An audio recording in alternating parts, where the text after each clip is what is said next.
Never miss an episode of the Final Furlong podcast. Subscribe now on YouTube, Apple Podcasts, Spotify, or wherever you get your podcasts. And now, here's your host, Emmet Kennedy. Welcome back to the Final Furlong podcast as our countdown to the Derby, Oaks and the Coronation Cup continues with the man who knows exactly what's required to win there, having partnered the 2006 winner Sir Percy to victory. And he was part of the big draw today, which was a little bit better than last year's draw. Martin Dwyer, welcome back to the show. Thanks, Emmet. Yes, I'm fresh. Just got back from Epsom for the draw this morning. It was, it went well. I didn't mess it up anyway. Significant improvement. Rishi did a great job. I don't think any connections are ringing up to bollock you out of it for the numbers you picked for their horses. So all seems to be okay. Although some context is required. Tornado Alert, Pride of Arras and Stanhope Gardens will all have to make history in this race. They will have to come out of stalls that have never had a winner. Stanhope Gardens in 11, Pride of Arras 16, Tornado Alert coming out of 11. In a big field like this though, Martin, does that matter, the stall position? Yeah, the draw is imperative in a race like this with a full field. I've always found you're better to be drawn in the middle. I think that's why 10 has been the draw that has been the most popular, or the most winners have come from. If you're drawn low, you're faced with the challenge of if you're trying to get a good position early, you have to use a lot of petrol to hold your position. You have to fight them off because, of course, you go to the right to start with, then they come back to the inside rail, and you really have to fight to hold a position, or you have to accept that you just ride quietly and sit near the back. And if you're drawn wide, then that has different problems as well, because you can end up getting trapped wide for the whole race. Where in the middle, you've got more options and you can let the race unfold in front of you. So yeah, it's imperative to be drawn. I've always thought between 5 and 10, I think. 5 and 10, okay. Well, that's going to make things very interesting for a couple of the horses who have sort of changed in the betting. Ryan Moore confirmed now for Delacroix, which I think this is how things have been leaning for the last week or so. Aidan O'Brien coming out a week ago saying, I think it'll be hard for Ryan to get off. He is indeed going to ride the unbeaten horses, at least this year. He bids to be only the first horse, though, since High Chaparral back in 2002 to use those two Leopardstown preps for Aidan O'Brien to go on to win the Derby, for all that Aidan O'Brien is the winning most trainer in the race. Let's talk about him first of all. He's been impressive this season, certainly. Maybe everything was in his favour the last day. He also comes into it battle-hardened with plenty of experience. He didn't win a group race last year, or at least he did at Newmarket, but he was defeated in Group 1 company and lost out to a Jessica Harrington horse on Irish Champions weekend as well in a Group 2. But there's clearly a lot of class there. By Dubawi, who was not sired a Derby winner yet, out of the US champion Mare Tepin, who was a Royal Ascot heroine, but she did produce Grateful to win over a mile 6 on Arc weekend at Longchamp last year. Mixed messages in terms of pedigree. What does his form and what does his performances this year tell you about his chance at Epsom? I think he's got a great chance. He's my selection. I actually said this weeks ago. I remember after Lion in Winter was disappointing at York, Ollie Bell put something on Twitter, don't rule out Lion in the Winter, blah, blah, blah. I actually responded to him then saying, I'll bet you Ryan Moore rides Delacroix. I like winner. I'm not just jumping on board now because Ryan rides him, but I've been impressed with him. He wasn't beaten far in the Group 1 Futurity last year. As you say, he didn't win a Group 1. He's battle-hardened, like you say. I was impressed with his 2 Leopardstown wins. He won the Ballysacks really well. Not in scintillating fashion, maybe workmanlike, but he shows a lot of qualities. He quickens well. I'm sure he'll stay. Like you say, he's half-brother to a mile 6 winner, Grateful, who won the Prix Royale. And he's got a great temperament. He relaxes. You can ride him anywhere. He can sit in front. He can sit handy. He just ticks a lot of boxes for me, where a couple in the race have got a bit to prove, certainly over distance. And I think he's the most likely winner. And we've seen these horses that have got plenty of experience for Aidan O'Brien just come to life in the Derby, whereas there is going to be a lot of inexperienced horses there that just might get caught out by the undulations of Epsom. On that, though, Paige Fuller was talking to us yesterday about the race IQ data and just the stride of a Dubawi horse. Maybe the stride that his horses, his progeny produce isn't conducive to the undulations at Epsom. The alternative would be nobody's won the Derby more than Aidan O'Brien, and this will be his first Dubawi at Epsom. Yeah, like you say, Dubawi, I mean, what a great sire he is and has been. But yeah, his records in the classics over a mile and a half. Only last year he had his first winner, didn't he, with the filly that won the Oaks. And a lot of horses have just had too much speed. But I think Delacroix is an exception in terms of, the maiden. The mare has produced a mile 6 winner. And this horse is mentally has got a really good temperament. He relaxes. He doesn't over-race. like some of the previous Derbies, not being keen, but just doing too much to see out a mile and a half. But I think this fella will be fine at a distance. Okay, if you were to take a strict line on Wayne Lordan as the number 2 jockey, then that means Lambourn has become the second choice. I suspect that Colin Keane has been promoted for this weekend. He's one of the best jockeys in the business. It's no offense to Wayne whatsoever. He's an incredible talent, but Colin Keane is one of the best in the business, and if you can get him, you're going to take him. So he's going to step in for the line in Winter, who has now drifted out to as big as 9-1 with one firm. Do you keep the faith with him? Because it does seem as though if you've been on this horse anti-post, you are now just clinging. You're like the fat guy in the milkshake store. You're clutching at straws. Well, I'm guessing if you're on this fella anti-post, you're just glad he's running, because it looked for a minute like he wasn't going to run. So he's taken part. He didn't run well. It was a disaster. He pulled way too hard and he didn't finish his race. But Aidan had said he was a bit rushed to get him there in time. And it looks to me like whatever he's been doing at home, they must be happy with to run him. But Ryan's decided to ride Delacroix. Yeah, obviously Collins on line in the Winter. I wonder whether Wayne's on Lambourn because maybe he's going to be the pacemaker, or I don't know whether they're going to use him to... Because don't forget, I think their main opposition is Ruling Court, who's a doubtful stayer for me anyway, and a lot of other people. So whether...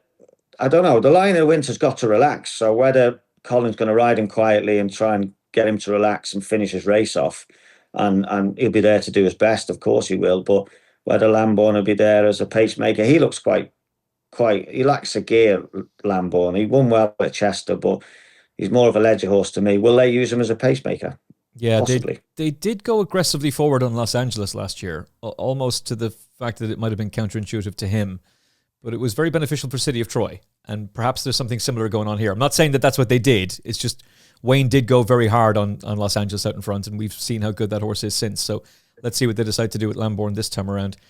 He certainly has pace, and he's bred to have stamina, as you've seen. But he's out of a horse who was placed in the Queen Mary, so he should be able to have a bit of pace as well. He might be a deceptive one. I know Adam Mills is very keen on him. We'll see how that race pans out. You've mentioned Ruling Court a couple of times. I'd really like to zone in on him because the horse that you won the Derby on had been placed in the 2000 Guineas, and the Guineas is often seen as the best trial.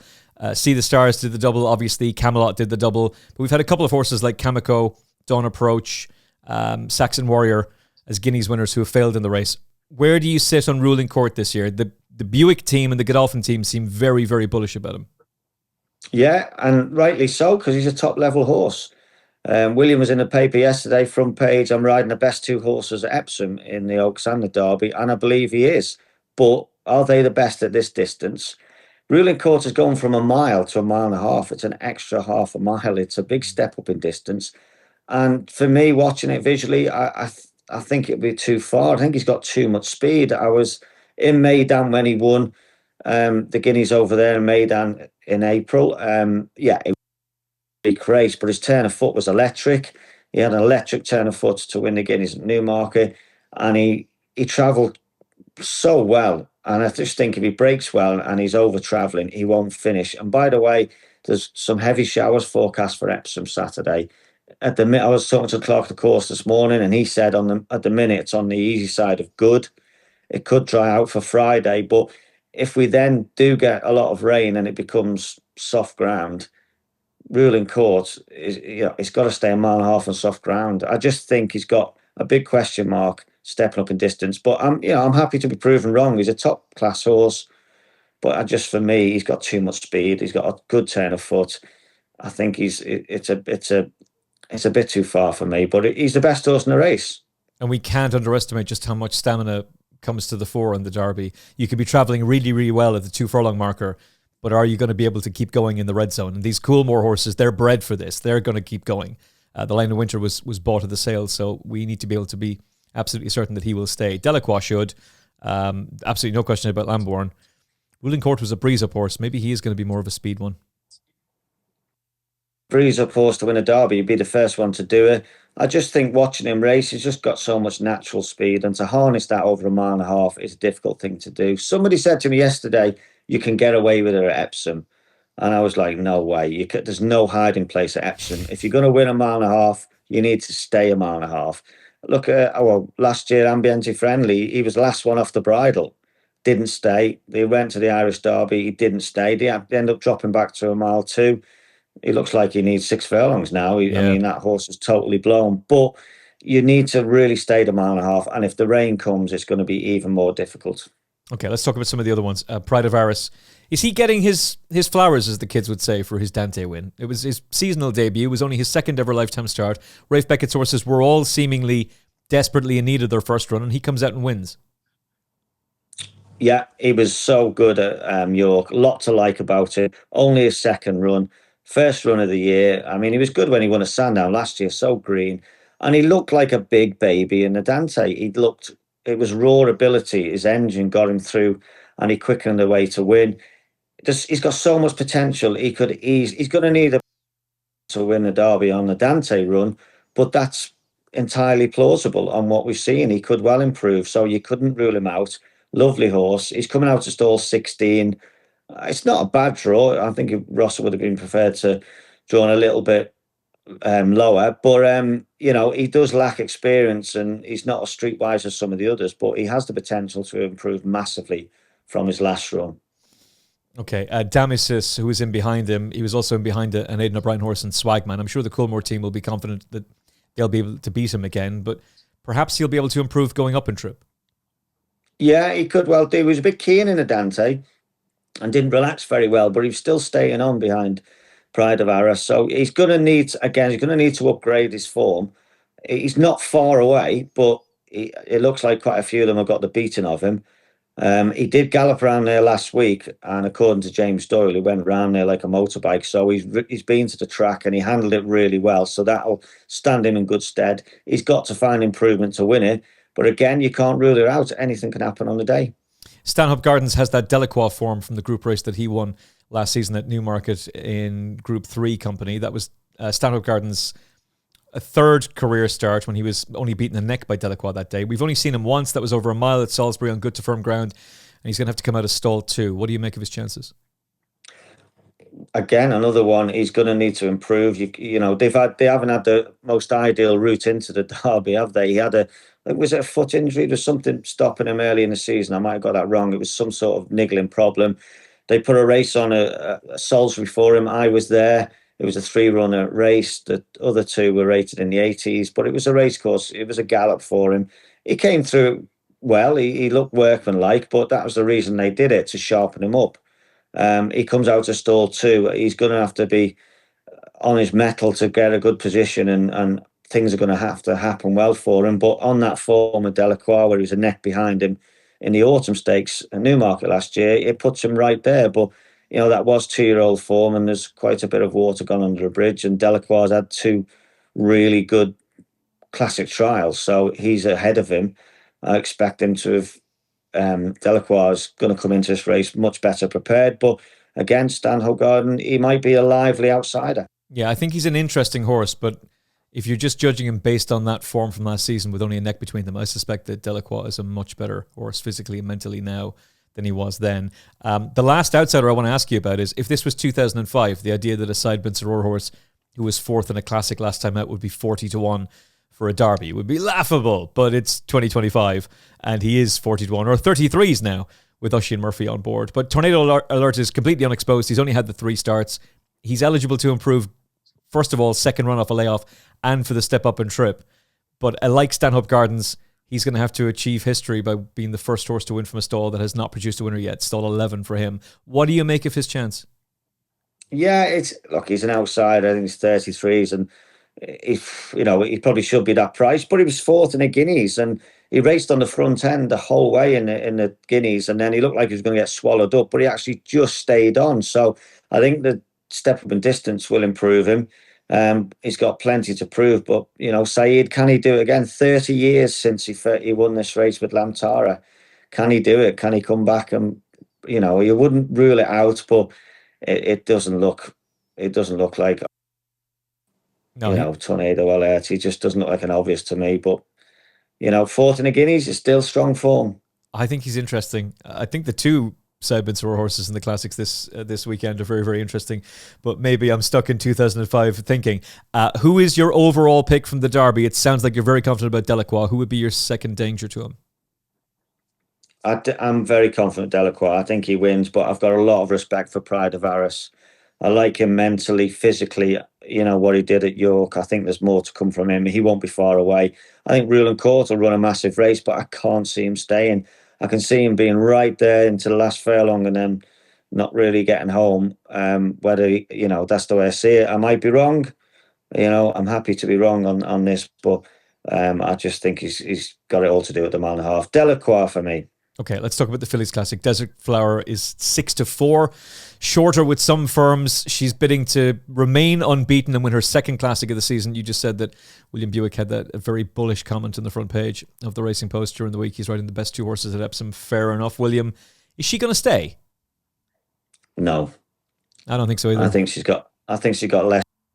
Ruland Court. Look, she's very good. She's won 5 from 5. She was a good winner of the Guineas on fast ground. She's so quick out the stalls. She's quick into stride. She's a strong traveller. I think it's going to blunt her speed and trying to hold on to her. It's going to be a difficult. She's not a keen runaway. I'm not suggesting that, but another half a mile.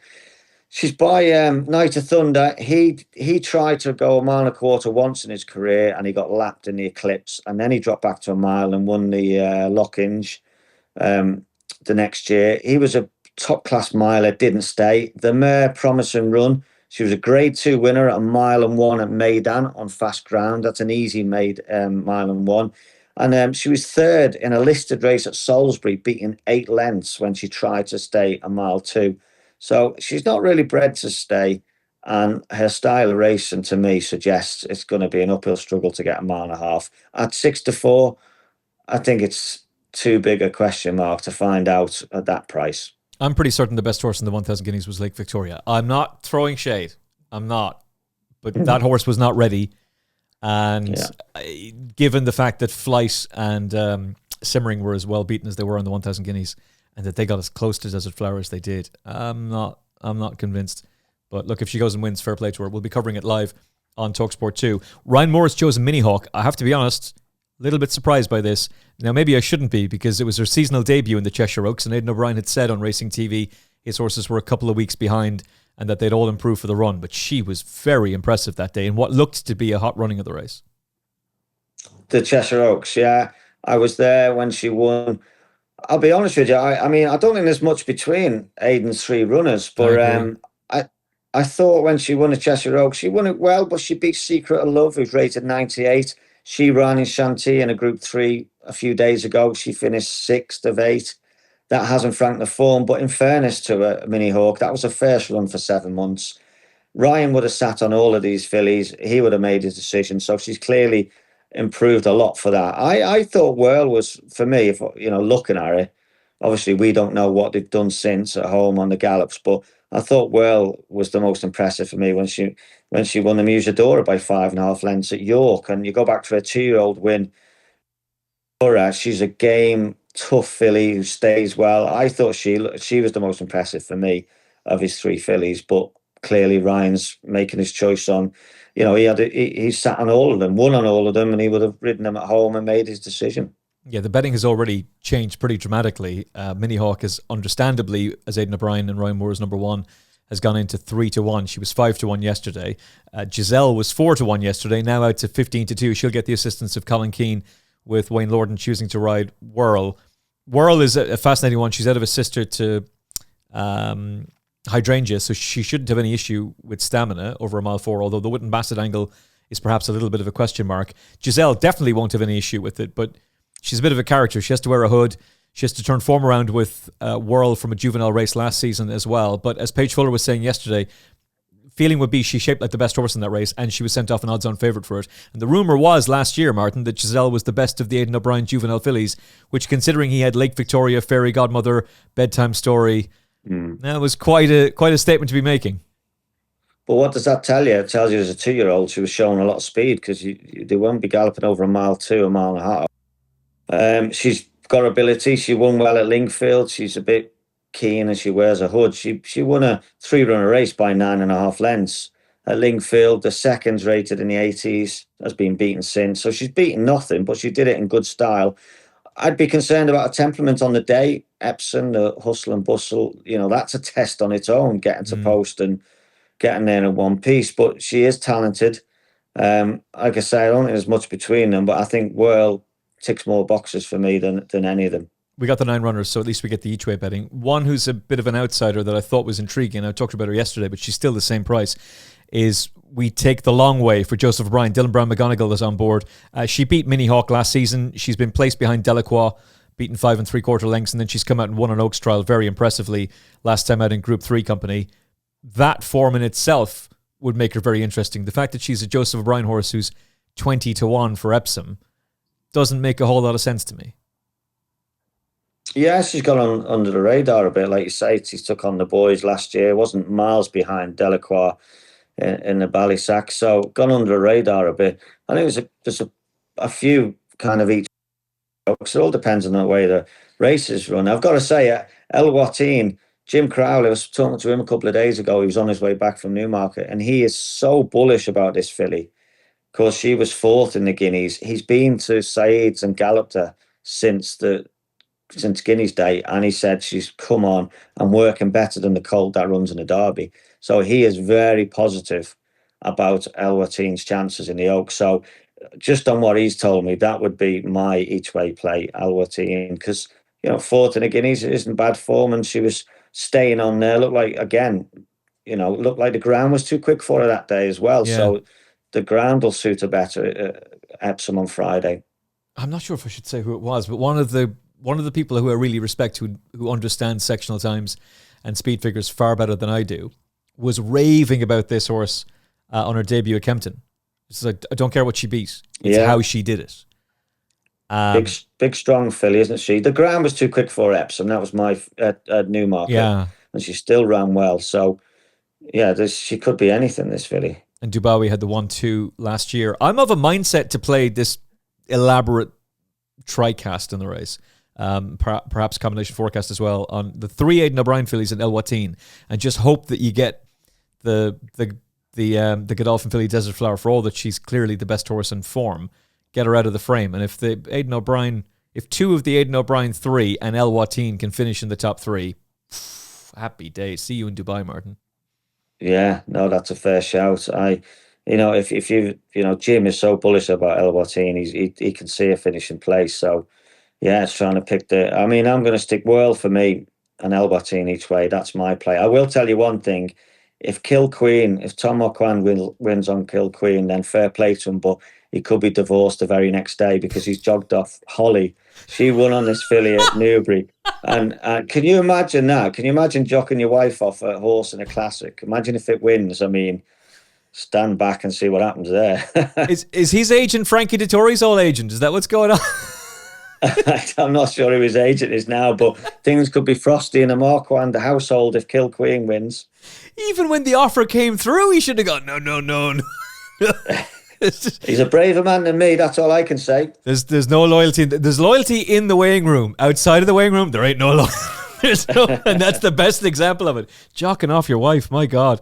Okay, so your pick is going to be Whirl. One thing I will say is, if you're looking for a value bet in this race, and that's what you should be looking for, one of these 3 Aidan O'Brien horses is going to drift to a stupid price, and that's the one you should probably be backing, because there's very little between them. Yeah, I'd agree with that. Okay, let's briefly touch on the Coronation Cup before you head off. Calandagan is a pretty heavy odds-on favourite now. He's 6-4 on. Jan Bruegel, last year's St. Ledger winner, he was unbeaten as a 3-year-old, is a 7-2 shot. And then Oisin Murphy with Givalotto is 9-1. We've got the Irish Oaks winner, You Got To Me, making her debut for the season for Rafe Beckett, and first for Ammo Racing as well, as an 11-1 shot, and she's been aimed at this race for quite a while. I thought the sensible play here was Jan Bruegel, eligible to improve, back up and trip, second run off a layoff, and Calandagan might just blow it at the start, but Calandagan does have an awful lot of class. I think Calandagan, he comes out the stall slowly. He takes a while to warm into his stride. It's only 7 runners. He can give them a head start and beat them. Calandagan is just too good. His form is there. Second in the Champion Stakes last year. Second to City of Troy in the Juddmonte. And second in the Shima Classic behind a Japanese superstar. So he's got the form. He's solid. I think Jean Bruegel is the probably play to finish second. Is 1-2. He's for me. Jean Bruegel's going to be the next Kyprios. He's going to be the next Ballydoyle Cup horse. They ran him a mile and a quarter last time, and he was just out of his comfort zone. It was too short, and he hung. I think Ryan Moore will make use of Jean Bruegel, use his stamina. He won on the front end last year on Illinois, wasn't it? Illinois. No, it was Luxembourg.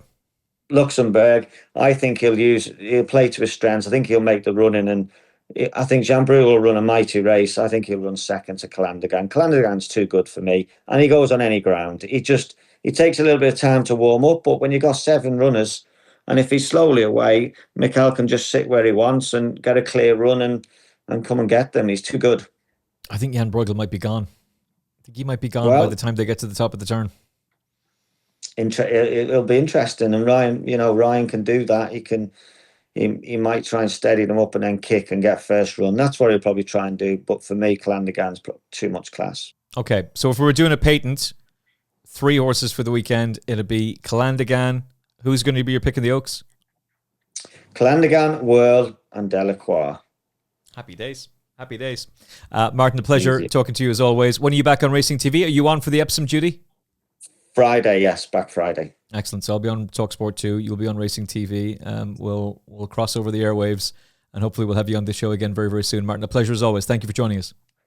Brilliant. Thanks, Emmet. From 2 classics on this side of the pond to one of the biggest classics in the United States. It is the 157th running of the Belmont Stakes, and to preview it, we've got 2 of the best from the Triple H Horse Racing Podcast. We're going to start calling them the American Express because they made us an absolute fortune on their debut on the Final Furlong Podcast. And if you didn't listen to them, well, then that's on you. Because not only did they have winners on the undercard, they gave you the exacta and the trifecta for the Preakness Stakes. It paid 36-1, 78-1. We got Charlie Freeman and Ryan Anderson back with us in the Final Furlong. Boys, the American Express, are we going to expect something bigger, something similar for the Belmont Stakes this year? Right, you can go ahead. I am. I'm in the Saratoga paddock right now. I watched a bunch of the Belmont Stakes horses school just about an hour ago. I don't know that we're going to get too creative. We have a couple of the best, so to speak, in this division. Pretty much undisputed as of right now. Sovereignty and Journalism are basically ahead above the rest of this competition. So it's going to be tough, but you can maybe throw a bit of a price into third. It's a great race to try and play that like cold super, the cold try, and just press it up a bunch of times and hope you're right. Well, that's what you got for us. You were both in agreement on the trifecta for the Preakness Stakes, so hopefully you can repeat the dose for the Belmont. Although it does seem to be a trickier race this time around. Just before I go to Charlie, Ryan, who's been really standing out in the workouts in the morning at Saratoga? Because this is the difference between your racing and ours. We have Breakfast with the Stars, where they gallop at Epsom. It means nothing. You actually get to see these horses properly work out. So who's been standing out? Yeah, watching these workouts, especially as we ramp up into these major stakes races, they're all really professional horses, so they're all going to work great. You never really see anything that dissuades you. I will say Journalism has been skipping over the track. There have been some videos that were posted of him on his just his walk in general. He looks like he floats. He just floats across whatever surface he's on. He looks happy. He appears happy. And then earlier today, I saw Sovereignty walking in to school in the paddock, and that just looks like a gorilla walked in here. All the other horses just kind of paled in comparison. So it really does look like it's 1A and 1B coming into this race. But they both seem to be doing great. It's tough to split those two. Okay, well, on this side of the pond, the betting is headed by the Kentucky Derby winner, Sovereignty. We've got the 1, 2, 3 from the Kentucky Derby, Sovereignty, Journalism, and Baeza all rematching again. Sovereignty is 7-4 on this side of the pond. Journalism, who had that extraordinary win in the Preakness and is going to be the only horse who'll compete in all of the Triple Crown races, he's 9-4. Baeza is 9-2. Then Rodriguez 10s. Hill Road, the ex-Irish horse who ran a blinder in the Breeders' Cup Juvenile on his dirt debut when trained by Adrian Murray. He's a 16-1 shot, and then it's 25-1 and 40s about the rest, including Heart of Honour, who they're going to go again with in a classic. And why not? They may as well. A big opportunity for Safi Osborne he ran again. Fifth. Yeah. He ran fifth. That's not terrible. In a race that didn't really pan out very well for him too, Ryan. Exactly. No, he ran fifth. It was credible. It was his first race out here. He was pre-race. So I want to see if maybe he's a little bit calmer before the Belmont Stakes here.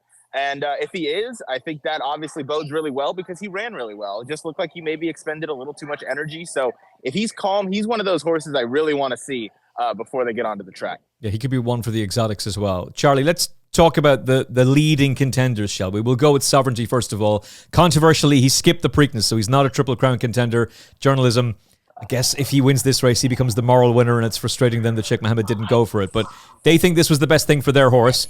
Is Sovereignty still the one they all have to beat? Yeah, he absolutely is. I stand by what their decision was. I know when I talked with other people who have been in the Sovereignty camp and believing in this horse from the start like me, that we all anticipated him to skip the Preakness. It's what they've done. It was one of the reasons I hyped him so much headed into the Derby, is I believe there was no horse between the trainer and breeders and ownership group that has been more calculated in every single move they've done with their horse than Sovereignty. As I said at the beginning, they didn't just want to win the Derby. They don't just want to win even the Belmont here. They want this horse to have a long, successful career into his 4- and 5-year-old campaigns where he's winning race after race, all at these exact times that they want to have him ready, where he's always fresh and he's tired out. You look at every single one of his starts, and there's about a month between each start, and that, again, is calculated. They know exactly what they're doing with him. What makes me so intrigued with him is that while I thought his Derby effort was huge, and, maybe that was just the best he could be for his 3-year-old campaign, and, just build off that time being and see if he could steadily build up, his workout suggests that he's going to take another monstrous step, which doesn't even really seem possible off of how good of his effort was in that race. Because what I loved in the Derby is I felt like, and that's why it's great to see the top 3 here, is it wasn't a race like last year with Mystic Dan where the horse just got a dream scenario and setup where the horse wasn't that good, but it just worked out for him. I truly thought we just saw the 3 best animals in that division run 1, 2, 3, and Sovereignty showed he's the best animal. I don't think Journalism ran bad by any means. I know there's been excuses that he could have won for this, and that. I thought Rispoli did all he could in that race, but Sovereignty looked like the best animal, and I think he's getting better. He's going to be more well-rested. He worked a bullet work at Saratoga over the course, which is a track that I know he lost that on debut, but that was sprinted. He was closing like a freight train in that race. He's normally terrible in the mornings. I love Sovereignty here. He looks all the part. And in the past, this race is over a mile 4, Ryan, which I think that actually might have suited him really well. A little bit like Sierra Leone last year. He didn't get the opportunity to run over that because Belmont is being redeveloped back for 2027. So in the meantime, they don't have the stretch run. So you're down to 10 furlongs for this running of the race.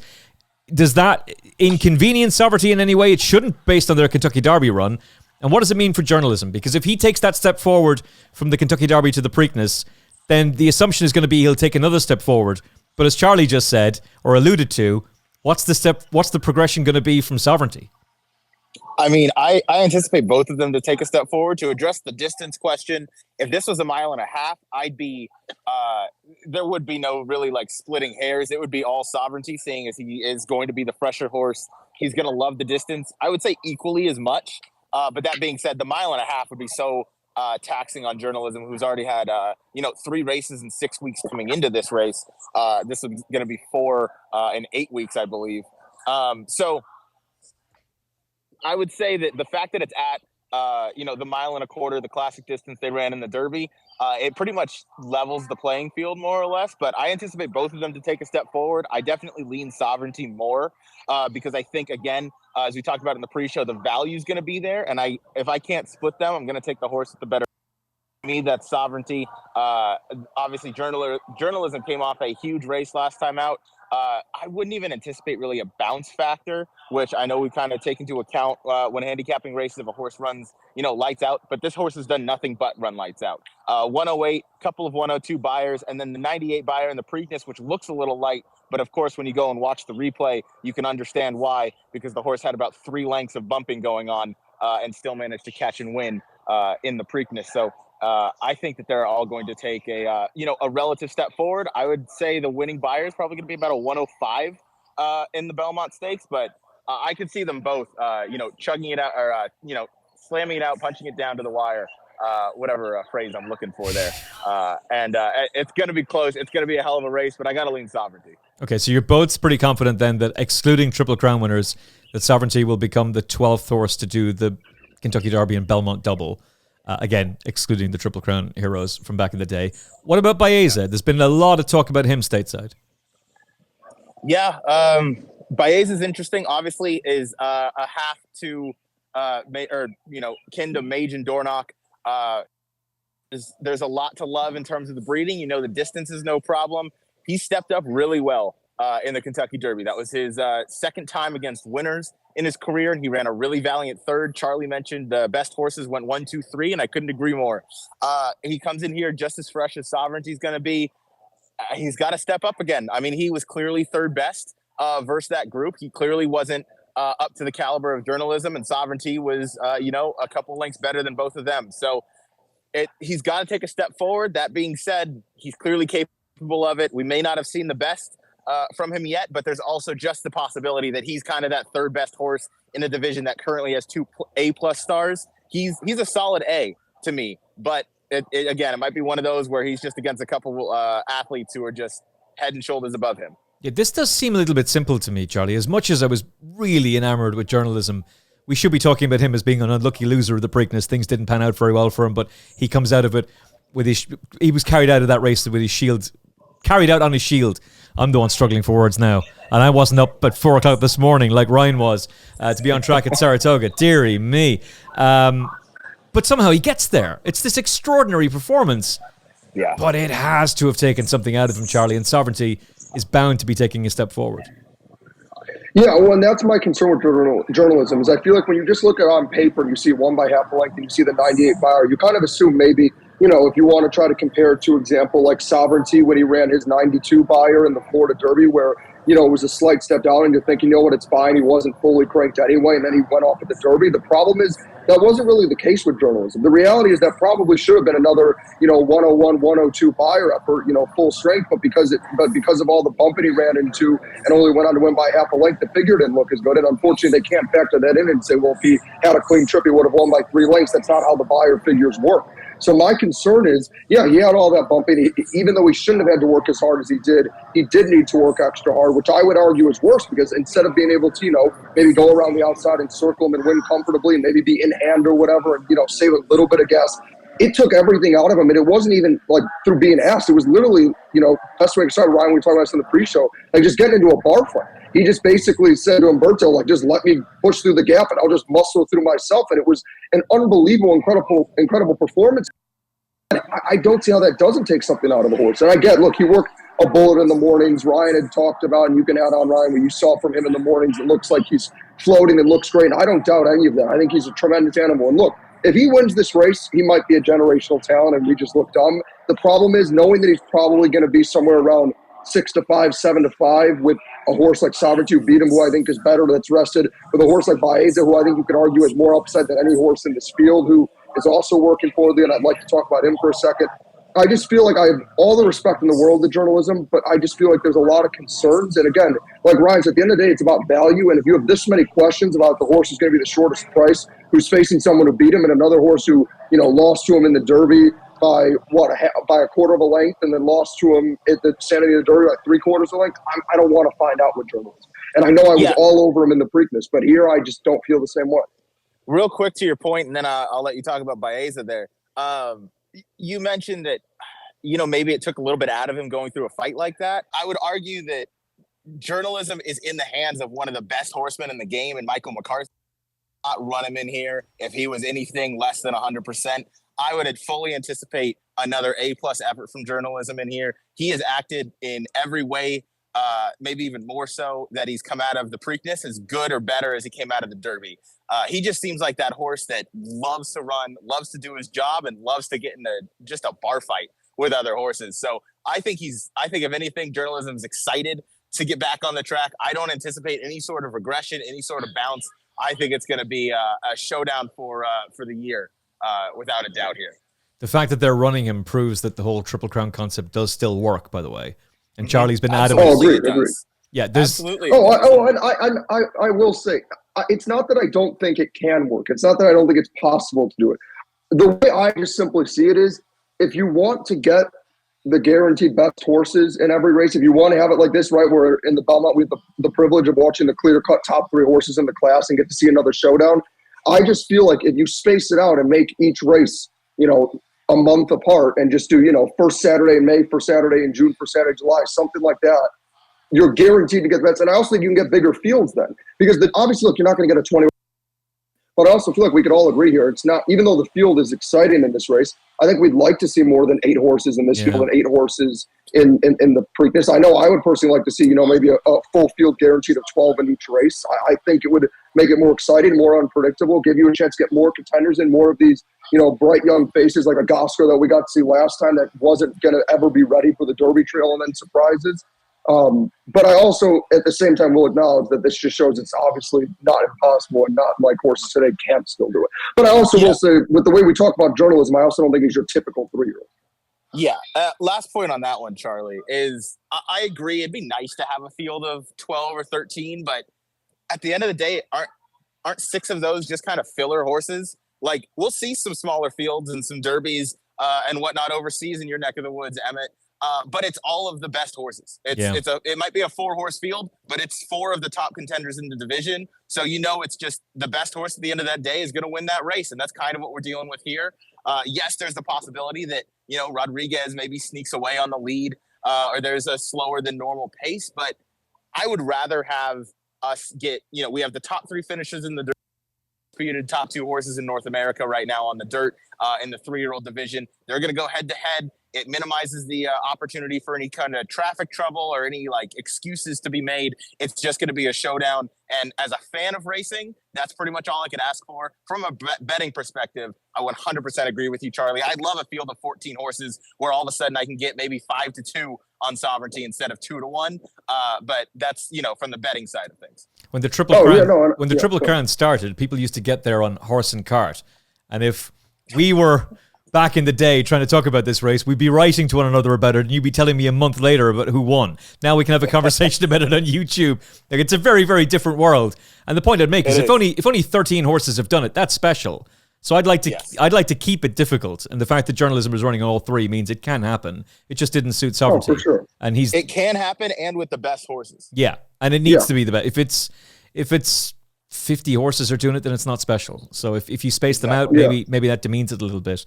And I think that's where it's the tough balance, because I think the way you could argue it back and forth either way is, on the one hand, right, because you look at a lot of times then in the Preakness after that Derby winner run, some of them the Derby and the race before that finish strong don't end up coming back to that race because if they didn't win the Derby, why force them to do that quick turnaround, which can make the fields weaker. So I feel like it's kind of a balance of both, where it's yes, it's harder because you're turning around quicker, but if you're also facing a weaker field, I would argue, if we turned around in journalism had also had to face one of Sovereignty or Baeza, I don't know if he wins that race necessarily. Maybe Baeza gets the next best of him in the next race. So I just feel like it would make more unpredictability and make it almost as hard, if not equally as hard as it, because I feel like, yes, the turnaround is difficult, but if you have a harder strength of schedule and you're facing bigger fields and constantly facing the best in your division in all 3 legs, I would argue that's harder than like Goscar. Again, love Goscar, but the fact that he ran second in that race and probably should have won and just got lucky because journalism is a monster. I kind of think that spoke volumes to an extent of how weak that Preakness field was. And I feel like if you gave it a little longer and you said we get to see 3 straight times of journalism versus Sovereignty, take my money now. I don't care. You can say it's less competitive, but to me that I don't care if that makes it less difficult. If I'm seeing the best of the best face off each other constantly, that is more challenging to me. I don't disagree, but if you look at the Preakness field and you look at who showed up for the Belmont, so many of the Derby runners opted to go to other spots this week. There's, I believe, 8 Derby runners laying back, and only 3 of them are in the Belmont Stakes. There's 3 or 4 that are going to the Matt Winn Stakes down at Churchill. So they're opting for other spots, and I think it's just because they're not as good as Sovereignty and journalism. So I agree with your point. It'd be nice to see them face off, 3 consecutive races, but this isn't the last time we're going to see this matchup. Obviously, that's true. As long as everything goes well, they're probably going to meet in the Travers, assuming journalism wants to stay here, because Michael McCarthy and the team seem to have no issue shipping out and, getting that competition and facing the best of the best. And then, of course, the Breeders' Cup in Del Mar, where Sovereignty is going to have to prove it on journalism's home turf. So it's going to be something that's really cool to pay attention to. But I agree with what you're saying, but I think in this instance, we're going to be seeing the head-to-head top horses go at each other all year long. Okay, well, there's very little between them at the top of the betting between Sovereignty and journalism. It's 9-4 journalism, 7-4 Sovereignty. Charlie, you were alluding beforehand that this might flip because there's going to be so many casual viewers. You're going to have the NBC coverage, casual betting fans getting stuck into journalism. Is there a chance that they swap places in the betting? Yeah, I don't know how overseas people are going to view it and how passionate they are about we were talking about pre-show. But again, the way Americans see it is in team sports with actual humans, which I know it shouldn't be able to just transfer that one-to-one with animals, but casuals do those unrealistic connections anyway, have talked about load management, which is something that's happened a lot in the NBA, where people get upset because they end up seeing players sitting out games and resting and waiting to try to, get healthier and not have to be as taxing and playing in every game. And so because of that, a lot of Americans and casual bettors do not like sovereignty. They're upset about the fact that he took the load management route and that they're resting him. And they love that journalism decided to run in all three legs and show that he isn't running away from a fight. And the fact that he was able to win as courageously as he did, and not only did not run from a fight, metaphorically, but also literally, as he ended up getting to a bar fight to end up winning that race, cutting it out. I just think everyone has fallen in love with journalism. He's a story that, look, as someone who is not a horse racing casual, there is a lot to love. I'm not saying that only casuals can fall for what journalism did and not be like, that's incredible to watch. And I wouldn't fault somebody for still backing him. He hasn't done anything wrong. He came back and won an incredible race in a way that I can't really recall seeing a triple leg race recently. But that being said, I do think he'll end up going off as the favorite in America for sure. I do think he'll be over 6-5 or 7-5 like he shouldn't be. And I do think there is going to be some distance from sovereignty where it might be a little cooler than he deserves because of distaste from the casual bettors. Okay, well, let's take SP. I'm going to be doing some sort of ludicrous multiple on the 4 Group 1s, the Coronation Cup, the Oaks, the Derby, rolling on to the Belmont Stakes, and it's going to be sovereignty because the confidence from you guys is, well, it's palpable. What is the trifecta going to be, though? Who are you going to lead with? Ryan, you go first. All right, I'm forget a trifecta. I'm going the cold super. All right, I got. What is a super for those who don't know? Top four finishers. So you just add one to the try. I feel like it's going to be pretty straightforward. I know we were talking the pre-show about how I was going to try and sneak Hill Road into third. The more we talk, the more I think about it. These are 3 of the best animals. I got to go sovereignty over journalism, over Baeza, over Hill Road, and that's my super to go for the top 4. I'll play that 25 plus times. Or probably more than that. I think the increment might actually be 10 cents over here. So I'll play that, a $25 ticket just straight. And we'll just have some fun with that because again, I don't think anybody's going to be able to step up to those 3. The more I think about Baeza, he's kind of the wise guy, talented. He's going to run third in here. Hill Road has been closing into a lot of slow paces. Breeders' Cup was one of them in the juvenile. Came right back in the Tampa Derby, I believe, or the race down at Tampa, and then came out last time in the Peter Pan and also closed into a moderate tempo. So he's able to close no matter what. So he's a horse that's going to be coming late. He just might be, again, a notch below those top 3. And I think Baeza is just a notch below those top 2. So sovereignty, journalism, Baeza, Hill Road is my ice cold super for any listeners. You think that Rapoli and all those big owners are people who like to run their mouth? Wait till you get Kia Jabraken over there. Go on, Kia. Kia Jabraken did an interview with Nick Luck that just completely changed everybody's perception of him. People used to think that he was a bit arrogant and a bit much, and he fires jockeys and trainers. Now, most people love him now. The guy's a hero. Some story of Hill Road, ex-Irish, can go and win the Belmont Stakes, but at least he's going to be in there in the trifecta.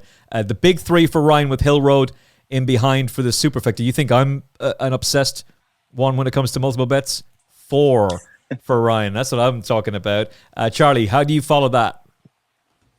Yeah, I'm going to be fairly certainty on top. I know I didn't get to talk much about him, but I do like Baeza a lot here. As Ryan mentioned with the siblings, I think he's only getting better. Had to navigate the widest post in the field and scratch in. That was, only a second race getting exposed to this kind of competition in a big field. He's working well in the mornings, and he didn't break well. He's going to have the jump on journalism and sovereignty. He's the only one in this field, I think, that actually can beat sovereignty on this day. But on my main trifecta I'm going to go sovereignty over Baeza, over journalism is going to be the heavy one I play, not that it's going to be creative. And then, we talked about this in the pre-show. Again, even though I don't think journalism's done anything wrong, I still think even though he looks good in the mornings, it could have taken too much out of him. So my hedge that I'm going to do that could still make some decent money is I'm going to toss who I think will be our eventual favorite. And I'm going to play some trifectas where I go sovereignty over Baeza, and then I mix in a few longer prices like a Hill Road, like we mentioned, and then even maybe somebody that could get brave on the front and hold on like a Rodriguez or even a Crudo, who we haven't talked about much, who is going to need to take a massive step forward. But I have to say, last time out at Pimlico, he was one of the horses Preakness weekend that was generating some buzz because Bobby plays an owner, and man, did he make that field look terrible and dominate. So maybe take a chance with him. Rodriguez obviously is going to have to wire him, and I don't think he can, but there's not so I think he could maybe hold on for a piece. And then, like Ryan said, though, you have to at least give Bill Road a look, because this I thought last time out in the Peter Pan we saw maybe his coming out party, where he actually showed the ability to not only close and get the job done, but to do it without getting the right fractions he needed. Okay, Bobby. Real quick note on Crudo that you mentioned, because we haven't talked a whole lot about that one. Full sibling to a horse named Awesome Result, who is a filly, maybe a mare now, was going to run in the Breeders' Cup Distaff last year at Del Mar in 2024, and is 8 for 9 lifetime, has gone the 1.25 mile distance successfully as a winner. And this was a horse that people were talking about as a potential upset threat to Torpedo Anna. So certainly a horse that is bred to handle the distance. Todd Pletcher is no stranger to winning races here at Saratoga, going long on dirt. So certainly one to consider. I like that point, Charlie. And he's by Justify. His owner, Bobby Flay, the famous chef, is going to be in Epsom on Friday, and then we'll charter a jet back to New York to see the Preakness. Some life, lads. We need to sort this stuff out. I don't know if that means... Evan, why are you on that jet and going with him, and then you can go see Ryan in Saratoga? What are we doing? That's right. Bobby, hit us up. Hit us up, Bobby. Yourself, Kia. We'll sort the whole thing out. We'll get Gary Wiltshire, the bookie, involved as well. We'll sort everything out. Ryan, they're doing the national anthem, so I know you're going to be having horse racing in a few minutes there in Saratoga. Jumps racing, in fact, in Saratoga. Yep. Grade 1 jumps race to start us off. Enjoy. Group 1, maybe. Happy days. Well, maybe you'll get Constitution Hill over there at some point. You might need America at this point. That'd be great. Right, I know I'm going to be on with you next week for Royal Ascot. I'm looking forward to it. We'll talk to you again very soon. Thank you, Emmett. Thank you, Charlie. Always great talking to you guys. Good luck to everybody this weekend. Real quick, Emmett, Belmont Park, or Naira Racing released a special double, the Epsom Derby into the Belmont Stakes. So who is your pick in the Epsom Derby? If you can give us that, who's a horse that, your top pick, I guess. I'm going to go against Martin Dwyer. I'm going to go with Ruling Court. As things stand right now, I'd be with Ruling Court. If the rain keeps coming, I'll DM you. But right now, Ruling Court. Sounds like Ruling Court into Sovereignty is my Epsom Derby double as well, or Epsom Belmont double as well. It's a Godolphin double as well. It is a Godolphin. Oh man, they are ruling the world. All right, guys, pleasure to join you. I will see you guys soon. Best of luck. Take care, my man. Chat to you in a bit. All right, we'll be on with Ryan next week for a bit of Royal Ascot. I think Charlie's going to be on that show as well. The undercard, Charlie. Let's talk about let's talk about a couple of the races on the undercard, shall we? So there's a whole host of grade 1s. There's some grade 2s as well. And I almost feel like I should be asking you about a jockey who's going to be partnering, probably a favourite on this side of the pond anyway, and Frankie Dettori, because you were talking about him on the excellent Triple H Racing podcast. He's going to be on a favourite this week at Saratoga. How confident are you about him getting the job done? Not. We covered a race on our show yesterday. If anybody wants to go check out on the HGH Racing podcast, our show, Betting and Boozing, we were actually covering all the stakes races for Friday's card, all 6 of them. Yeah, it was a very long episode. And he's on a horse in one of the marathon races called Limited Liability, who I believe is your 2-1 morning line favorite. And I was point blank asked how I thought about him, as he has cost me a ton of money. I bet him twice and he lost both times by a neck. And I said originally I had him as my top pick, and then I saw Dettori stayed aboard and made him a toss. So that's how I feel in that race. Unfortunately, I'm just not.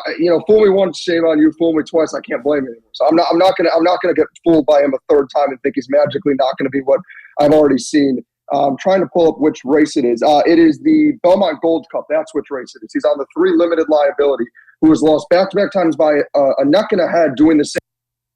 At Gulfstream, I think Dettori thought the race was 7 furlongs because he sent so early, even though it was 1.5 miles. And then at Keeneland, he thought it was only 1 mile, and he again sent too early. Both times moved too soon and then got beat by horses that he was much better than. That being said, there was a horse, and I was going to ask you what you know, but the problem is a German horse named Flat in the Curve, with a jockey who I've never heard of named Hansen Hammer, who I nicknamed myself the Hammerhead Shark. I'm just giving him that nickname, patent proven. But look, everybody in Germany loves him when I watch the YouTube videos. They're all saying he's some tremendous jockey, and he's winning at some of the weirdest distances I've ever seen.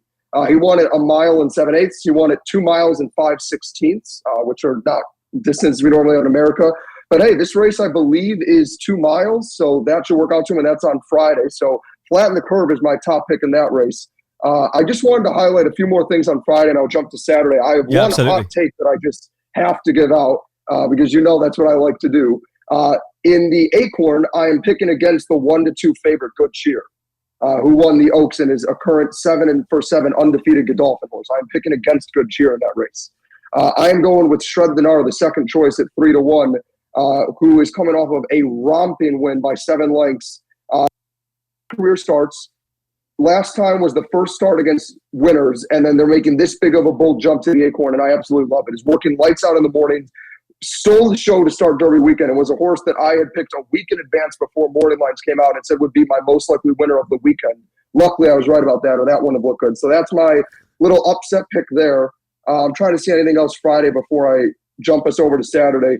She Feels Pretty makes her return. She's going to be 3 to 5. Not that it's special, but just a fun horse to watch. One of the most impressive horses I've ever seen. I think she is the most likely winner of the weekend. Again, not creative, but if you can get a double with Shred the Gnar in the race before into her and beat Good Cheer, that'll pay. If you can find a price in the exactas, that could certainly pay. But I think if you're playing any horizontals, She Feels Pretty is a horse I would single on every single ticket. I would imagine Good Cheer is the Oaks winner, isn't she? Yes, Good Cheer is the Oaks winner, who's 1 to 2 morning line. Will probably go off at 1 to 5 or 2 to 5. So we're going to get a fair old price about your horse then. Yes, if you can beat Good Cheer horizontally, it will certainly pay, and vertically, you should get something decent. So I know it's a bold, big take, but you got to take a stand at some point. And look, I backed her last time. I talked about how everybody was trying to get cute to beat her in that race, and I didn't. But I feel second and third in that race, and Drexel Hill and Bless the Broken. No disrespect to them, but I feel like it speaks volumes that Oaks field wasn't very good. All of the main contenders finished in the bottom, I think, 5 horses in the field. Every horse that was like below 15 to 1. So to me, that just kind of speaks volumes about what that race was. I want to take a chance on a new bright horse, who, by the way, her buyer top Shred the Gnar last time out is higher than any effort that Good Cheer has ever recorded. So it's not like she's some horse where I'm taking some crazy, crazy aggressive stand that doesn't even seem plausible. On paper, she absolutely can beat Good Cheer. So that's my not big upset price, but big upset in terms of beating a horse that I think everybody thinks is a shoe-in. And then who are we going with, Charlie? Sorry, what's the horse's name? The 4 horse, Shred the Gnar. Shred the Gnar for Lynch and Jose Ortiz. Fantastic name, by the way. It's a class fantastic name. Okay. And then the feature on Friday is the Grade 1 Just a Game Stakes, which I think could be one of the best races of the entire weekend, just from a viewing perspective.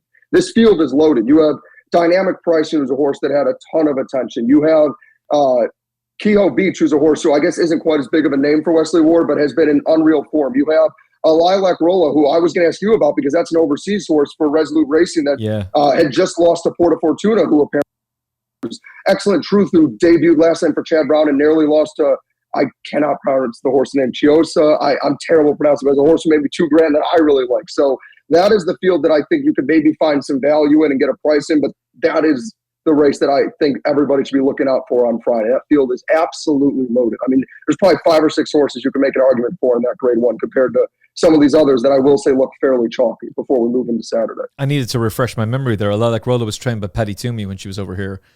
She beat Opera Singer, who would go on to be placed in the Irish 1,000 Guineas, win the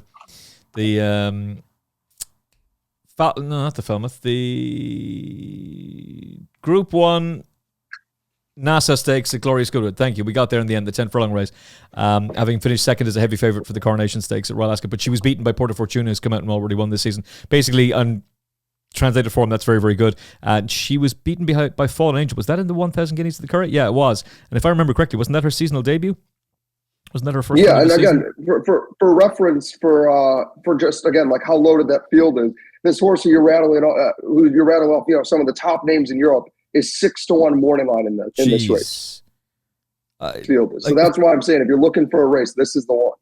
That's a cracker. And obviously Bill Mott's taken over as well, and Bill Mott's a fantastic trainer. I would suspect that there wouldn't be a huge amount of improvement to come from a Paddy Toomey horse. He's very selective with where he runs. He doesn't run them very often, but he tends to get the absolute maximum out of them. So how much improvement there will be to come from a Paddy Toomey horse, I can't remember too many of them going to America and switching to somebody else. So this will be interesting. But her European form is red hot. That Opera Singer form is really good. Fallen Angel was disappointing in the Lock-in Stakes, but Carl Burke, I spoke to him the day before. He was adamant she badly needed that run. And the whole point was that she would be trained for Royal Ascot, and she's been forgotten about totally now. She's a 33 to 1 shot for the Queen Anne, which might be a little bit ridiculous, seeing as she's only got a length to make up with Porta Fortuna, and she's 6 to 1 for the race. Lilac Rolla is going to be interesting. Okay, let's go to the undercard on the Saturday. So there's plenty of racing. Yeah. It's all going to be live on Sky Sports Racing, or you can watch it on TVG. There are ways and means of doing that, but it's all on Sky, and the team will be covering it for you. What is the race you're most excited about outside of the Belmont? God, that is a really, really tough but good question. the Manhattan will be pretty interesting right before it. When you get to these mile and 3/16, these longer races in America, I just feel like they are a lot less predictable. But you know what? I think if I had to only pick one, that would be the turf race that I'm looking forward to. If I gave you one turf and one dirt, that's the turf race I'm looking forward to. Now, the dirt race, I think people are going to expect me to pick the Met, which is a very small field of 5 because you have the showdown between Fierceness and White Avario, which is going to be a great showdown. And there's certainly some others, but because it's a smaller field, I can't pick that. So I'm going to go with the Woody Stevens. I think the Woody Stevens is probably the most loaded race of the entire weekend for Friday or Saturday, where there are so many intriguing names and storylines and different horses that could really get this race out. I mean, you start on the inside, Big Truz, who is a long shot that I'm absolutely going to be playing and take a look at. I'm not going to act like there isn't a little bit of bias there, as he's a horse that I loved and said to anybody who would listen to me would win on debut, as I think he was third choice in that race, and he robbed. And then they rushed him back in a tough race against Patch Adams, who's in this field, and ran a really game second. So Big Truz on the rail at 10-1 is a horse that I would absolutely be using underneath and I think can win. You have Madaket Road, who's 10-1, who's been running in only grade 1 and grade 2s recently, and again, speaks volumes to how difficult this field is. Personally, as a horse papers for and want nothing to do with. You have Macho Music, who only knows one route, which is to go as fast as possible. If it was up to him, I think he'd want to set the quarter in 18 seconds flat if he really could. He is just speed. My adopted home track Gulfstream horse, but he pulled off the upset at 14-1 in the Pate Mile, so he's going to send in a race with pace. Patch Adams, a horse who I felt was kind of being forced with Derby fever syndrome, which is very real, by the way. In these longer races that he didn't want. They cut him back to 6.5, and he won and looked incredible. He's interesting. You have Citizen Bull, who, famously I've talked about at length how much I dislike this horse. He's a bum. And I think, yes, and I still think he is a bum, unfortunately. I respect that Baffert knows that he's not meant to run against the very best in these longer races. That's not his game. Unfortunately, I don't think this is his game either. I think his game is lower graded stakes against no-name horses, because I think Citizen Bull is a no-name horse that just happens to be trained by Bob Baffert. So I don't think he'll get it done.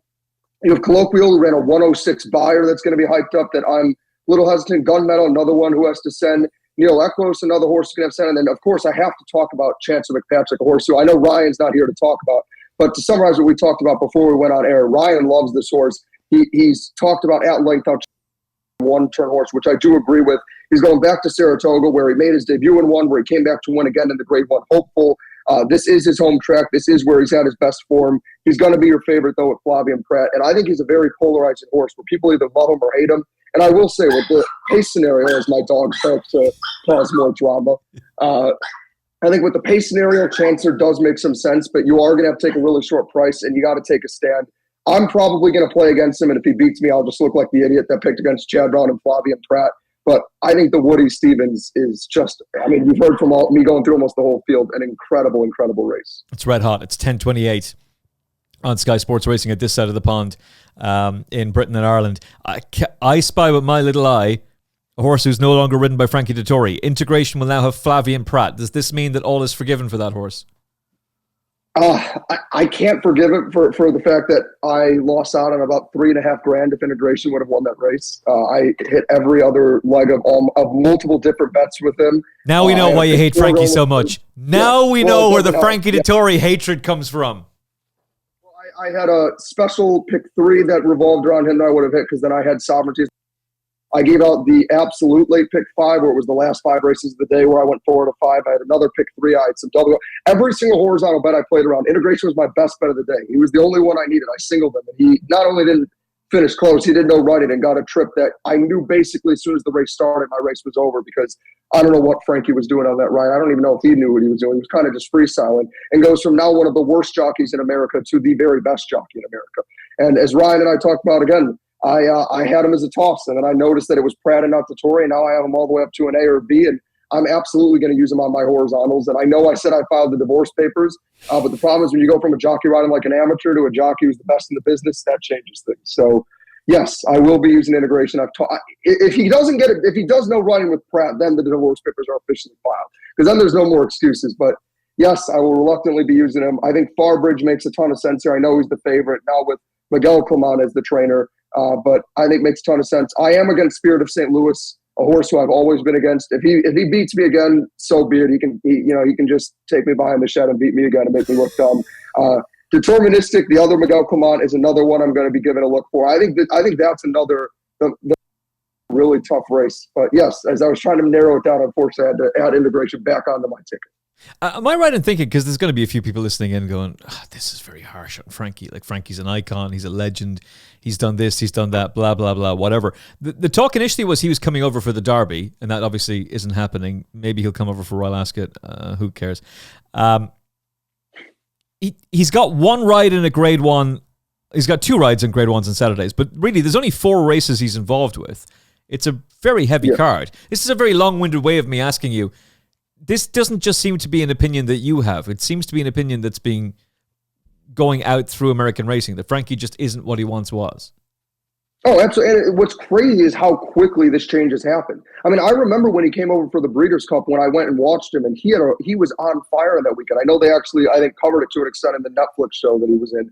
He looked lights out. He looked back. It was very impressive. That's why Betfred went as far as to put him on, oh my God, I'm blanking on what horse it was, but it was the favorite, was it Imagination or something like that in the Preakness when Seize the Gray one. He was on the Betfred favorite because of how well he ran, because of how well he classic, a horse that everybody was trying to get on in that race. He got the opportunity. So I think you're right. I mean, when his form was on when he got to America, everybody was trying to get him on these big-time rides. He was riding in all the main featured races. He was getting rides from Betfred. He was getting rides from other major trainers. And I think that's part of the reason why he lasted as long as he did, even to this point, is they keep just hoping he's going to find that. The best way to compare it is this is why, in some ways, jockeys can be similar to horses. You know, where you see some of those horses and you look at their back form, you're like, man, but if they can just run that race that they ran here, or these 2 races, they could absolutely win here. And you just, you keep chasing and hoping they get back to that. And I feel like, when you get to that point where you file the divorce papers with a horse and you're like, look, they're just not the same horse anymore. I feel like that's how it is with Dettori now, with not just bettors, but like you said, also with trainers. Like, eventually you run out of patience and you can only watch him lose so many high feature races and even middling feature races where you're like, well, I don't want to take a risk in a Grade 1 with that when you have other options that are safer bets. And I think that's what you're seeing here. Yeah, the margin for error is so fine. He bounced back brilliantly after a terrible ride in the Gold Cup when the Gosden horse was going for his 3rd Gold Cup win, and he ignored the riding instructions. And then this next year, he did the exact same thing again, when again he had been told by John Gosden, ride the horse this way. He did it differently. The horse again got beaten. That was the last chance for him to win his 3rd Gold Cup. And then that's when the split happened. Now, they were gone for a month, and then they patched things up and got back together again. But once that split began, it was over. And basically his time in Britain was over once that happened. It's interesting to see how it's panning out because he was that ride on Inspiral in the British Cup Filly Mare Turf. You're 100% right. Broke my heart. Oh, warm heart, baby. Warm heart. And shout out Warm Heart. All I could say. Yeah, incredible horse who made me so much money. That is, she beat the boys in the Pegasus. Yeah. Incredible horse. But Inspiral, like literally, like you were saying, when I watched that race, I remember I literally looked over to Noah, who is on one of the podcasts with the HHH Racing podcast, because we both needed Warm Heart. We were just like, Inspiral's an incredible animal. We were also just like, the confidence Frankie had to execute the ride that way on the favorite and knowing the chances he was taking. I mean, no one knew more about Dettori than me at the time, to be honest. And he was like that's who that guy was overseas. I just remember being in awe and shock. So again, this is by no means someone like me who I've been on, the Frankie bashing bandwagon lately, but by no means has this been someone from the jump. I mean, when I didn't know who was exposed to him, I'm sure I was the way a lot of you guys felt when you got to watch him in his prime overseas. Yeah. When I watched the Breeders' Cup debut, I was just in awe and was like, oh my, and when I found out how old he was, I just couldn't believe he was able to do it. I was like, this guy's got to be one of the best of all time. It's unbelievable what I'm watching. So it is, bias aside from the frustration with the losses, it also is just sad to see what the fall has become, because he does not look like the same guy out there at all. No, and to bounce back from that disappointment on Stradivarius, like that's no small feat. That's a stallion making race. Stradivarius was always going to be a stallion, but as a national hunt stallion, because there's such a there's such a bias against horses who win over trips. Like if you load in the gate for the St. Leger, you're a national hunt stallion straight away. But it was the history. It was the fact that you are going to make history on this horse. He's going to win 3. He could have emulated Yates by winning 4. And to get it that badly wrong. But to bounce back, that Inspiral ride that came on the back of that defeat, and it's just, I don't know. It's disappointing. It really is disappointing to see. But anyway, it just means people are going to look at Frankie Dettori. They're going to see him. Proceed with caution. We're not saying he can't win. Proceed with caution. Yeah, proceed with caution. Okay, where else are we looking? Yeah, there's 2 other races I because I know I don't think I got to talk about it too much on your podcast, but I know if any viewers had watched on Ryan's live stream, there was a horse who I ripped into like crazy and assured you would not win and you should not bet. And the horse stuffed me in a locker and won, and that is in race number, let me find it. It is in race number 10. It's a grade 3 going a mile 6 out of the turf, and that is Zulu Kingdom. I assured you, Emmet, that he would lose. I said he was a fraud. I said his buyers weren't that good, that he was consistently just running these same narrow efforts. And you know what he does after running consistently in the mid-70s and low 80s, which sounds like a horse that you would want to bet against because that's not that impressive for graded stakes. He just casually decides to pop a 90 buyer and win going away by the most he's ever won in his career, despite it being against probably the best field he's faced to date, and just casually proves me wrong and didn't need a lucky ride from Flavien Prat and just showed the rest of the field that there's levels to this game and that he actually is that good. So, well, he did hear you that day. That was the thing. He heard the hate. That fired him up. Yeah, Flavien was like, look, you got to wake up. I can't do it all myself. You're starting to get fraud checked here. You got to actually do something for me. And man, was he good. Look, I got to be honest. This field is incredibly weak. He is 6-5 on the morning line. I'm guessing he'll be 5. I mean, you want to talk about a 180, I would single him on every single ticket if you're playing horizontals. He is another one of my, not that it's creative at 6-5, but he's another one of those where, you are looking to see where favorites are vulnerable or not. This is one where I think the favorite is absolutely worth it and is absolutely a deserved one at this short of a price. I think he's going to win for fun comfortably. He's going to make another big statement. Now, what I do have that's a little creative, though, because I know we talk about creating value here, is I anticipate the clear second choice is going to be the number 4 Flying Mohawk, who was a tremendous turf horse that they tried to run in the Derby because he qualified through the Jeff Ruby and he was terrible in it. Under that man, Frankie Dettori. I guess that's another reason to just bet against this horse. But so that is going to likely be your second choice in this race. The horse I'm going to put in second for a Stone Cold exact I'm giving out is Zulu Kingdom over Mibago. Now, Mibago is a horse that has been tremendous at Gulfstream that I loved, and then was awful at Keeneland, did absolutely no running, and then came back to run a really, really respectful fourth, only losing by a length and 3/4 to Zulu Kingdom in a race where he went to set the pace and set some pretty decent fractions and got brave on the lead with Irad or Jose. Now gets Irad back aboard, who is the horse the jockey that was with him at Gulfstream, which I think is a big plus. And also, if you look at this race on paper, while it is a fast pace, I still think he's going to pretty clearly get the lead. And I think he's going to be able to get brave enough and hold on to get a piece. And I think you're going to get every bit of that 6-1 in this race. Because, again, I think Flying Mohawk's going to get bet down. There's going to be some other horses, I think, here. Like there's a Pletcher Johnny B horse who just broke the maiden that's going to take some money. There's another Pletcher in this field who had run against Henri Matisse and ran 6th in the juvenile turf and had lost to Zulu Kingdom by a neck and Noble Confessor, who I think is going to take money. So my aggressive exact I'm going to try to go is for a horse who I think will probably be 3rd or 4th choice. I'm going to give Zulu Kingdom Stone Cold over Mibago in that race. Oh, I'm loving that. Okay. Hopefully Frankie Dettori and Flying Mohawk don't come and spoil the party, which would be pretty sickening. And I do actually have one other in a different race, one other Stone Cold. I guess not Stone because there's 2 horses, but I have another exacta that I feel pretty strongly about. It is race 6. It's actually the very first graded stakes race. The grade 2 Wonder Against It's the first stakes race on the Saturday card, race 6. At 1:55 Eastern. I don't know off the top of my head what time that'll be for the viewers.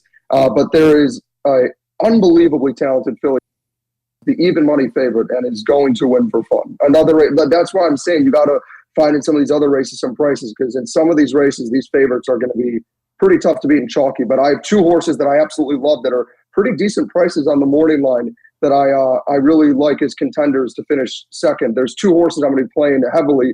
And actually, there's 2 other horses, similar odds, that I completely have tossed off my board that I wouldn't use in any way, shape, or form. So the number 6, Nitrogen, again, the favorite, is who I'm going to be playing on top. But I'm going to be playing Stone Cold Exactas over the number 1 horse, Al Jafara, who is a horse that was coming over from France for Chad Brown and Flavien Prat, who debuted at Keeneland and won off the pace in what were actually some pretty reasonable fractions and had me nervous for a while. And she just blew by that field and looked absolutely much the best in that race. It won comfortably. It was 6-1 on the morning line, which is, if you're getting 6-1 morning line on a horse with Chad Brown and Flavien Prat as the connection, I mean, that has to perk the interest of just about anybody. And then the other one I'm going to give out in the exacta to be underneath is Mayday Ready, the number 2 horse at 9-2, who, for those of you who may remember, actually ran a very impressive second. And a very rare, I have to give my props, Frankie Dettori gave a tremendous ride on Mayday Ready. He just loves this horse. know he's on Mayday Ready, and for everything I'm saying now, I should be walking this one back. But for some reason, I've bet Mayday Ready on him every single time except for the debut, and he has 2 wins in a second with this horse. And when he was second, it was to Lake Victoria, who obviously, was the ultimate buzz horse that everybody loved, and she's a tremendous animal. She's back, baby. She's back. Okay. She bolted up in the Irish 1,000 guineas. Oh, there you go. Mm-hmm. And so he ran second. So she ran second to that horse with Dettori aboard at 14-1, and I hit that Stone Cold Exacta. So that's the other one. So I'm giving out the even money favorite Nitrogen and a Stone Cold Exacta over Al Jafar and Mayday Ready, each of those 2 horses. And again, I know it's Dettori, but maybe this is just his horse. This is the one horse where I have to give him credit. He has never ridden bad, and maybe I just jinxed it, but he is very good with Mayday Ready. Well, what I like is the fact that you can bash him, but then you can still use him for a bet. That's a man who's thinking. That's a man who's got his head. Look, he's not. We won't get into it, but he's not Paco Lopez. No, the one jockey. He's the one jockey where I don't care. You can tell me. You can show me in the future that he wins every single race. I will never bet him once. I do not care. Come back for another Final Furlong podcast episode where we just bash that jockey all day long. We'll get him on.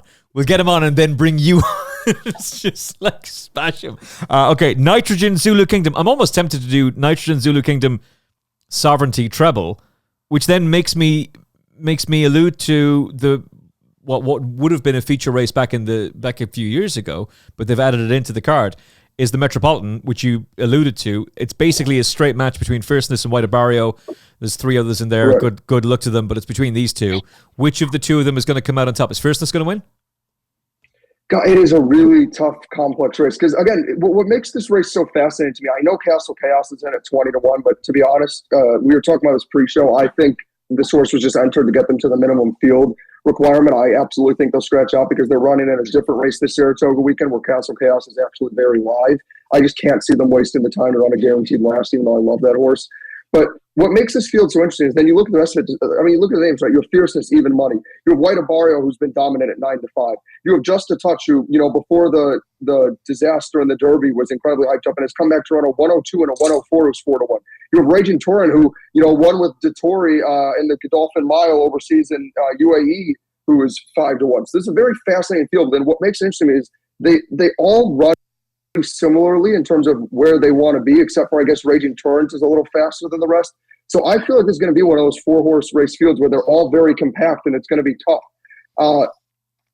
It's very difficult for me because I feel like Fierceness is in tremendous form right now. And the fact that he came back, this is a horse who I've been very against in the past. The fact that he came back that way off the layoff from the Breeders' Cup Classic and just ran that game, I just feel like he's going to be tough and he's probably the horse to beat, rightfully so. Where I'm torn with White Barrio is he's not the same horse at Saratoga that he is at Gulfstream Park. At Gulfstream Park, he is literally unbeatable. You put any horse in the country against him, he will not lose. That's his home track. He's undeniable. But at Saratoga, he's 1 for 2, and it's 2 very different races.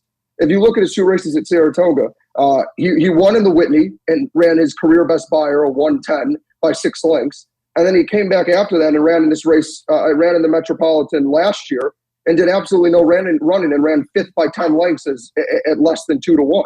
So that he's a very difficult horse to figure out. Fierceness is also undefeated at Saratoga. Even though I want White Barrio because I'm anti-Fierceness, I can't. I don't think Fierceness in the spot. He loves the track. You have one horse running his home track versus another horse who's running a track that he's been very inconsistent at. And again, if this was at Gulfstream, I'd tell you I'm taking White Barrio and 2 times on Sunday, and I wouldn't even think about it. But because it's at Saratoga, it does matter. He's not the same horse when he leaves Gulfstream, so I would lean Fierceness. Is Fierceness okay over the mile? I know he won over a mile on his comeback. Yeah. No, that's a very, very reasonable question to ask. And, I think it's tough because I feel like him and White Barrio are both forwardly placed horses that want longer than a mile. You look at White Barrio when he ran 7 furlongs at Gulfstream and he couldn't get there in time. And then they stretched him out to a mile and an eighth and he won for fun. And they had him at a mile and 16th and he won for fun. And again, similarly like you said with Fierceness, you look at his career, he's only ran in a mile once, and it was at Aqueduct. Granted, it was in the slop, and it was the worst race of his career. But I don't think it was the distance. I think he just hated the slop. It's the one race in his entire career where he ran on slop, and he ran a 59 buyer and finished 7th by 20 lengths. But I think that is a very reasonable question. I trust the Rapoli. I think they could have. I trust him and Pletcher. I feel like they could have put him in a lot of different spots. And I think if they feel a mile is where he should be, then I think he can handle a mile. I think he'll get it right. It's just a tough race where value anywhere. I mean, I guess if you think Just a Touch is going to keep building, I guess if you think it's not one of those two, maybe you take a chance on him. The thing I struggle with is he hasn't beaten anybody. Yeah. Right? You look at what he came back against. He ran an allowance 53,000. And then what concerns me, I get that he ran a 104, but after that effort where he wins by 10 lengths and runs a 102 buyer off that big of a layoff, why do you throw him in an N2X? You know, like, why would you not throw him into, I'm not saying you have to throw him into a grade 1 before this, but why not throw him, because Brad Cox knows what he's doing and what he has. Why wouldn't you have thrown Just a Touch into some sort of graded stakes before this? It's just, he's the one who's very polarized and interesting to me, but I just don't love that they ran him in back-to-back after that race, non-graded, non-stakes races. That makes me think that Brad was a little hesitant with him. But he did work 58-4. He worked a bullet in the morning. This is a very complex and interesting race. Again, for how small the field it is, it was kind of like what Ryan was alluding to earlier, where you have some of those races for you guys overseas where you only have a 4-horse race, but it's 4 really talented, interesting horses. Yeah, there's been plenty of Group 1s, Eclipses, and Juddmonts that have been run like that over the years. But to be fair, they have been the right horses. I'm almost tempted to just do a 4-horse multiple. Nitrogen, Fierceness, Zulu Kingdom, Sovereignty. Not quite see you in Dubai, but if they all run to their form, then we'll be having a nice steak dinner, maybe a bit of lobster on top as well, surf and turf. What is going to be... I'm very jealous that you guys can, by the way, do like these customized parlays. Because, to be honest, if it were me, I would absolutely be putting Zulu Kingdom in a parlay with Sovereignty, with Nitrogen, like you were saying. I wouldn't even think twice. I don't care what, because you're going to get any odds. The over even money are just absurd, and obviously you're going to get that. I mean, honestly, you could just bet that one bet for the whole weekend and just probably be set. I mean, if you want to hedge, maybe with Baeza, because I think that one's a little interesting, at least because I know you were saying the price overseas is pretty decent. At least that could be a slight hedge, but those just seem like such easy horses, and I wish we could do that here, and I wouldn't have to hurdle through some other races like the Jaipur, which is a turf sprint, which are the most impossible races about on the planet, that I just know I'll inevitably lose in, so I can't play a horizontal with some of these other horses. Okay, well, it's sounding simple, it's sounding easy, and hopefully it is. Nitrogen, Fierceness, Zulu Kingdom, Sovereignty for the best. What is your best bet of the weekend? Oh, that is a very, very tough question.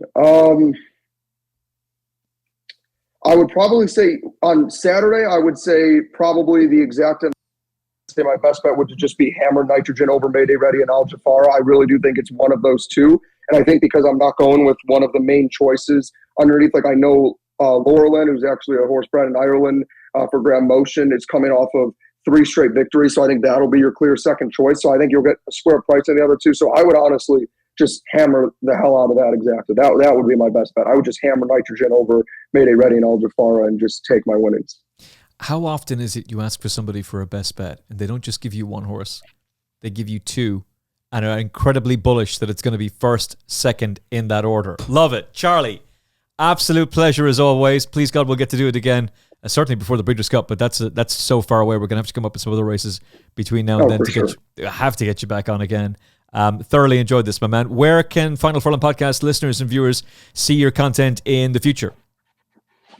Yeah, again, I'm on the HHH Racing Podcast. I know we'll be having you on some of our episodes, and I'm looking forward to that as well. I'm on Betting and Boozing.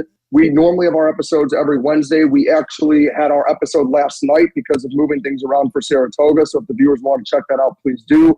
Also, little sneak thing that they'll know, even for our own fans don't know yet, is we are actually going to be recording a taped show later today covering some more of the stakes races the Betting and Boozing guys are for this Saratoga weekend. I actually have to double check which races because I was told this earlier today. So you guys are getting a little inside scoop when they see this. Giving that for you. Yeah, we are covering the middle pick 5, I believe, on this Saturday card. So some of the races that I've already given a little sneak preview for here. So you guys are getting a little scoop before our own fans even do. But yeah, we're regularly on Wednesdays. And then, yeah, I also have my Twitter that I have here where I say all sorts of outlandish stuff about horse racing and other sports. So if you ever want to see some of my rants on different jockeys or horses, you can also enjoy that. At CFREE316 on X. That's how you follow Charlie. If the opinions are more explosive on Twitter/X than they are here, then absolute gold. You got to be following this man. Thank you to Ryan. Thank you to Charlie. Thank you to Martin Dwyer for joining us as well. And thank you for watching and listening to the Final Furlong Podcast. If you have not subscribed to this channel already, do so now. You'll never miss our content going forward. It's also a massive help to us with the algorithm. Likes are hugely appreciated as well. From Charlie, Ryan, Martin, and from me, best of luck for this weekend. We'll be cracking up with a few cold ones and watching all of the action at Epsom and then cheering on the action at Saratoga live on Sky. From all of us, look after yourself and each other. God bless. In horse racing, every furlong matters and every episode counts. So stay ahead of the field by hitting subscribe to the Final Furlong podcast on YouTube, Apple Podcasts, Spotify, and all major podcast platforms. It's free and it gets you one step closer to the winner's enclosure. Subscribe to the Final Furlong podcast and join us on the gravy train.